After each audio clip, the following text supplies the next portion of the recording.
PS2 game ဆော့မယ်ဆိုလို့ရှိရင်အခုပြထားတဲ့နှစ်ခု download လုပ်ရပါတယ်ဘယ်လို download ဆွဲရလဲဆိုတာကိုကျွန်တော်နောက်ကနေတစ်ချက်လိုက်ကြည့်လိုက်ပါပထမဆုံး download ဆွဲမယ့်ဟာက PCSH2 software ဖြစ်ပါတယ်ကျွန်တော်website link နဲ့ဝင်လိုက်ပါတယ်အဲ့ထဲမှာဆိုလို့ရှိရင်installer နဲ့ download ရှိပါတယ်ကျွန်တော်တော့ download file ကို download ဆွဲလိုက်ပါတယ်ကြိုက်တဲ့နှစ်ခုတစ်ခု download ဆွဲလို့ရပါတယ်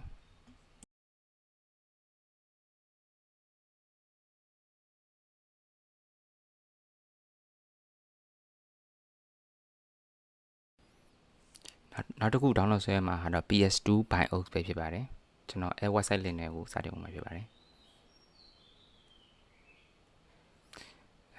browser မှာတွေ့ရတဲ့တစ်ခုကျွန်တော်ဆက်လက်မှတ်လိုက်ပါတယ်တရားရိုးရှင်းပါပဲကျွန်တော် download file ကိုနှိပ်လိုက်ပါတယ်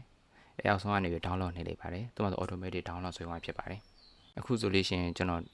PS2 ဆော့ဖို့အတွက် download file တွေ download ဆွဲပြီးသွားဖြစ်ပါတယ်